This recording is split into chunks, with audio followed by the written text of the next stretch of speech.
Today on the program, Renault unveiled its major strategic plan called Future Ready with a flood of new features that we are going to talk about.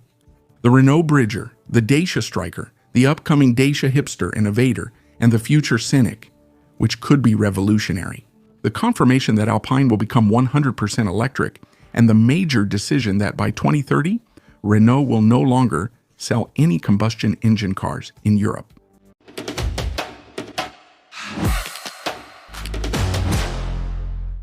Renault has just unveiled the Bridger concept, and it's exactly the kind of car that no one was expecting but everyone should have been asking for years. Let's start from the beginning. Renault, in its major strategic plan unveiled today and called Future Ready, has decided to conquer the world. Notably, India, South America, South Korea, markets that are booming. The stated goal is to sell 1 million vehicles per year outside of Europe by 2030. That's where the Renault Bridger comes in. Square lines, a hood as flat as a ping pong table, angular wheel arches, a perfectly horizontal roof. It's chunky, it's square, it's deliberately rugged, and honestly, it works. The concept openly draws inspiration from the Dacia Hipster, and the result is a machine that exudes adventure. At the front, the headlights stretch out on either side of a massive grille with the name Renault written large in illuminated letters. And at the back, a spare wheel is attached to the tailgate. Old school, like on a real 4X4, the Bridger measures just under 4 meters. That's no coincidence. In India, vehicles under 4 meters benefit from significant tax advantages. It has 200 mm of ground clearance, 18-inch alloy wheels, and a 400-liter trunk. Renault hasn't shown the interior yet, following the great tradition of concept cars that show you everything except what we're really interested in. But the brand promises surprising spaciousness for this size.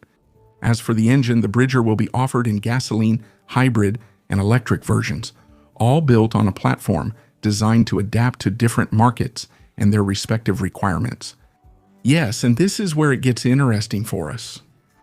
Renault is talking about a gradual expansion into international markets, which means that maybe one day it will come to us too, except that for now, there's no concrete sign pointing towards Europe. And if the Bridger ever comes to France, there's a good chance it will do so under the Dacia badge. In the meantime, the production version will be launched in India before the end of 2027. Next, Dacia has just unveiled its new model today, the Striker. It measures 4.62 meters long, making it the largest model ever produced by the Romanian brand. Visually, the Striker is a surprise because if you remove the logo from the hood, honestly, you wouldn't really recognize it as a Dacia. The straight-edged headlights, the thin light signatures that go down into the bumpers, there's something sharp about it. From the side, all of this strangely reminds you of a Korean manufacturer, a certain Kia, for example, from the side. It's a raised wagon, as we say today, with generous ground clearance and a roofline that slopes toward the rear with a certain elegance. At the rear, there's a prominent bumper, slightly wraparound taillights arranged vertically, connected by a black strip on which the word Dacia is boldly displayed. It's understated, it's assertive, almost arrogant, which, for a brand that used to sell cars to people who didn't want to spend too much, represents quite a change in attitude. On the engine side, the range will include a hybrid version with all-wheel drive, and a giant version with power ranging from 120 to 155 horsepower. The starting price, less than 25,000 euros. The Striker is designed for those seeking the discreet style of a wagon, the practicality of a sedan, and the toughness of a crossover. One legitimate question remains. Won't this Striker simply cannibalize its own siblings in the lineup? The honest answer is probably a little. Duster's sales have already declined since the arrival of the Bigster. The Jogger, on the other hand, starts at 18,700 euros and focuses on volume and low price. But with a more appealing Striker that's just a bit pricier, it could be in an awkward spot. Dacia is clearly taking this risk, convinced that expanding the range upwards will attract buyers who would never have been interested in the brand before. For now, Dacia is jealously keeping the photos of the interior under wraps. But we expect to find the interior of the new Duster, with the usual two 10-inch screens as well as real physical buttons. and some more premium touches to set it apart from the Duster. The full lineup presentation is scheduled for June, and orders will open in the second half of this year. So, what do you think of this brand new Stryker? Tell me in the comments, but wait, the Stryker isn't the only bombshell that Dacia dropped in its press release this morning. The brand also announced something even more ambitious: 4 new electric models by 2030. To really grasp the scale of this, let's remember that Dacia currently offers only one electric vehicle in its lineup, the Spring. A car that, let's be honest, for a long time looked like a household appliance on wheels, but has since received real technical and aesthetic improvements, as well as completely new engines, last year. And now, the brand is outright announcing 4 additional electric vehicles in less than 5 years. So who are these 4 models? Things get a bit more speculative here, and we have to distinguish between what's official and what's just rumors. What is confirmed is that one of the 4 will be a Dacia cousin of the new Renault Twingo Electric. This model would be offered at a starting price below 18,000 euros, excluding the ecological bonus. Its mission would be to replace, or at least complement, the Spring in the affordable electric segment. The name hasn't been officially decided yet, but the term hipster keeps coming up. Then, the rumors get a bit wild. Some sources mention a model called Evader, which this time would be based on the platform of the Renault 5 Electric, a much more serious base that would position this model a notch above the hipster. It would be the second of the 4 new electric models. And to complete the picture, the Sandero itself would become electric, as well as its stepway version, which should eventually have its own name, separate from the classic Sandero. So if we recap what we know and what we assume with a reasonable degree of confidence, with the information we have today, the Dacia electric range could eventually take shape. So the hipster, based on the electric Twingo, to gradually replace the Spring. At the entry level, the Evader, based on the Renault 5, to move up a notch. And finally, the Sandero and its stepway version, which would bring electric power to the brand's best-selling model. 4 models, 4 different positions and a clear ambition to cover the entire accessible electric spectrum, from city cars under 18,000 euros to family compacts. See you by 2030 to find out if the promise is kept in the automotive world. 4 years is both very long and terribly short. Next, Renault introduced the Airspace Lab, a concept car, a demonstrator, a rolling laboratory. Call it whatever you want. I call it the Scenic of 2030, which doesn't dare say its name yet. Let's first talk about what we see, because the exterior is already quite something. The Airspace Lab is 4.5 meters long and 1.5 meters high, which for those who like concrete comparisons, matches the dimensions of the current Scenic. From the side, the E-Tech Electric clearly has the silhouette of a compact minivan. The windshield extends far forward, the hood is short, and the roofline gently stretches toward an almost sloping rear window. The style follows the continuity of the emblem concept presented in 2024 with sleek headlights and a diamond-shaped rear light signature. But the exterior is just the appetizer. The interior is the main course. And here, honestly, Renault has really pulled out all the stops. Imagine getting into this car, and instead of a classic dashboard, you're faced with a curved panoramic screen that stretches from one end of the dashboard to the other. Renault calls it the open-air panorama, a screen that shows everything: driving aids, multimedia, and more. All of this is in an interface that Renault promises is as easy to use as a smartphone. You might notice the irony: a car manufacturer presenting a screen that's as easy to use as a smartphone, while using a smartphone is forbidden at the wheel. Anyway, now let's talk about the steering wheel, or rather what looks like a steering wheel. The Airspace Lab is equipped with steer-by-wire steering. Translation: there is no mechanical connection between the steering wheel and the wheels. The driver's movements are detected, converted into digital data, and sent to the wheels via software. That's exactly what Peugeot is doing with its rectangular steering wheel called Hypersquare. But what really sets the Airspace Lab apart is its obsession with space and modularity.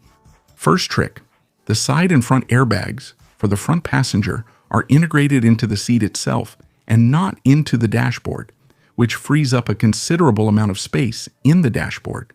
The front passenger seat can also slide all the way back to the second row. Renault insists, hand on heart, that the Airspace Lab is not a preview of a production model. Fine. But Renault is announcing a new generation of this segment as early as 2028, with a claimed range of 750 km and a 10-minute charging time. So I ask you, if this isn't the future Scenic, then what is it? A random 4.5-meter length of stylistic coincidence, an engineer's joke? The Airspace Lab. It's Renault showing you where they're headed while refusing to confirm they're actually going there.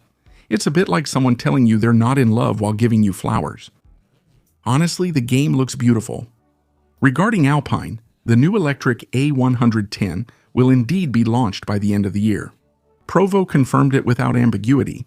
I quote, "We want to show that Alpine is capable of inventing a true electric sports platform. I confirm that we are going to carry this investment through to completion. And for this car, Alpine has developed an entirely new technical base called Alpine Performance Platform for Alpine Performance Platform. It sounds good, but behind the acronym, there are real engineering decisions that deserve our attention, because that's the fundamental challenge. The original A110 built its entire reputation on a principle as simple as it is unbeatable, being lightweight. That's its reason for being, its identity, its soul. And now it's being asked to carry batteries. To limit the damage, Alpine chose an entirely aluminum architecture. The rigidity of the structure will be ensured by bonding and riveting technologies. These are techniques that the aerospace industry has been using for decades, allowing lightweight parts to be assembled securely without weighing them down with tons of welding.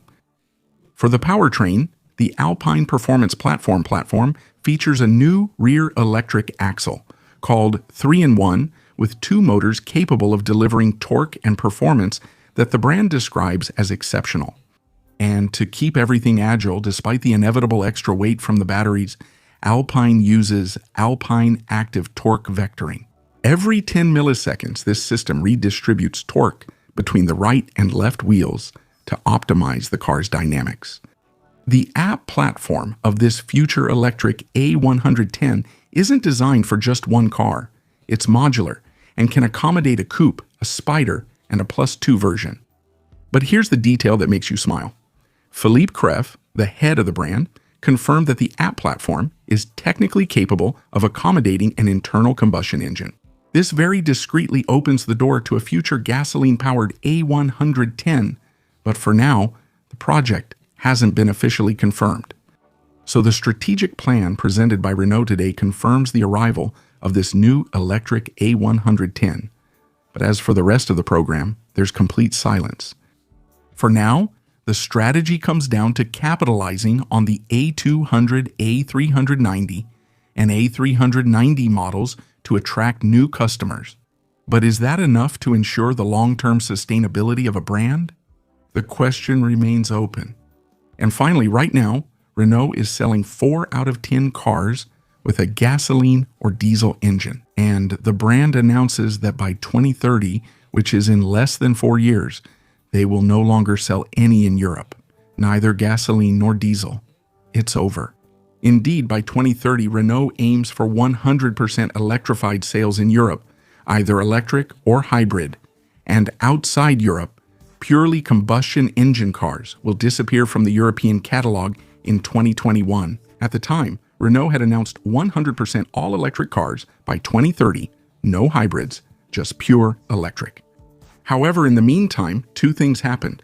First, electric car sales progressed with as much enthusiasm as a snail climbing a hill, and then the European Union itself relaxed its electrification target for 2035 last December.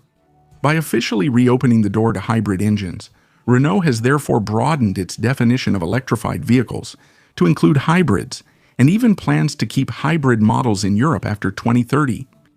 What doesn't change, however, is the direction. Pure gasoline or diesel engines are disappearing from the brand's European market. On this point, Renault is holding firm, whereas its rival Stellantis has decided to turn back and relaunch combustion engine models. 2 visions, 2 bets on the future. History will tell which one was right. To support this transition, the Future Ready plan includes the launch of 36 new models between 2026 and 2030, including 16 electric ones. This represents a fairly sustained development pace for an industry that regularly complains about lacking resources. Renault will launch 12 of these new models in Europe. The other 14 are intended for 3 international markets that the group considers a priority: India, Korea, and Latin America. 2 notable absences from this list are the United States and China. Renault confirms that it is staying away from these 2 markets, with Donald Trump and his tariffs. And China, which produces electric cars that are cheaper than some European electric bikes, it's hard to blame Renault. In summary, Dacia has made a clear and decisive decision. No more pure combustion engines in Europe by 2030. A hybrid offering maintained beyond that. 36 new models in 5 years. And an international development focused on emerging markets rather than the American and Chinese giants. That's quite ambitious. Thank you all for watching this new video. Feel free to subscribe and turn on the notification bell to make sure you don't miss anything. Ciao.